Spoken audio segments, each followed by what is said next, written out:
Says it started in the basement of one home and then it spread to a second one. There are no reports of injuries so far, and they are still looking into the cause of this fire. A violent ex-con with a rap sheet dating back more than a decade is back behind bars tonight after allegedly carrying out a deadly one-man crime wave in a 5-day span. Police say Roland Codrington not only killed a doctor in a park in Harlem Friday, but they also now linked him to 2 other attacks. The fatal stabbing of a man on the Lower East Side last Monday, and then a vicious attack inside a bar in East Harlem. News 4's Erica Byfield is live in Harlem now with how police connected these cases. Erica. Yeah, that's right, Adam. Today they gave us some insight in how they put all of this together. They tell us that it was a combination of old-fashioned police work, surveillance, and a stolen car. Nabbed on Christmas Eve, police say that Ronald Cordington's violent crime spree came to a sudden halt. The 35-year-old now locked up, charged with multiple counts of murder and assault. The women and men of the NYPD have once again shown their resolve to bring to justice a perpetrator. Detectives say he has 12 prior arrests. His latest string of violence started on December 19th on Avenue A near 13th Street, where we found these Crime Stoppers posters. Police believe around 1 a.m. a 51-year-old man and Cordington bumped into each other outside of a mini-mart. Detectives say they got into a 20-second fight, and then Cordington pulled out a knife and murdered that man. Slashes our victim across the neck.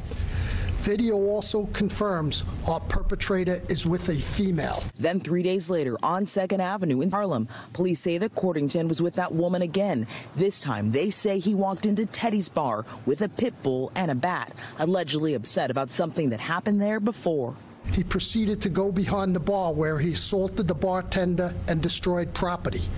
When 2 customers intervened, they were both stabbed with a large knife that the male was carrying. Police say his next attack was deadly when he murdered Bruce Henry, a 61-year-old pediatrician. They say it happened around 2:15 in the morning inside Marcus Garvey Park. Detectives tell us that Cordington went into that park after the bar fight to cool off. Police say the 2 men did not know each other either, and for some reason, Cordington stabbed the doctor to death. Investigators tell us they tied everything together after they found Cordington the next day in the dead doctor's Mercedes-Benz. It was just a great plan on a Christmas Eve when everyone else is shopping, preparing. We are still working, and thank God we put this to an end. So the police at this point are not naming that 51-year-old man who died. We're still waiting on that name. We are also waiting on the name of the woman connected to the suspect in this case. All police are telling us is that she is his girlfriend, and for now she's not facing any charges. Police also tell us that this investigation is active. They are working right now to find out if he could be connected to any other unsolved stabbings in New York City. Erica Byfield, News 4, New York. Okay, Erica, thank you. Right now, police are in a wooded area near Orchard Beach. They're investigating a death. Police say a 61-year-old man's body was found there this morning. Law enforcement sources say that the man appears to have been there for a while and was fully clothed. The circumstances still aren't clear, but the medical examiner will officially determine how that man died. A subway stabbing in Midtown last night has police searching for a suspect. They say a 36-year-old man was stabbed in the torso after he got into some sort of argument with someone on board a northbound 6 train. It happened just before midnight. That attacker ran off at the 33rd Street station. The victim was taken to Bellevue Hospital. Police say only that he is stable. Again, they have not made an arrest so far.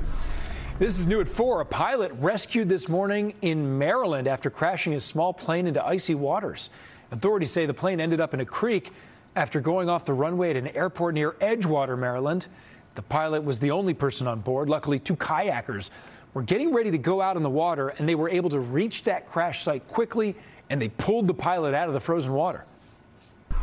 So the fact that these 2 individuals were able to recognize what happened and got into their kayaks and went out there absolutely probably saved his life. The pilot was taken to the hospital where he is expected to recover. Investigators are still looking into what caused that plane to go off the runway in the first place. Now to the travel chaos that's been unfolding since the lead up to Christmas and the ripple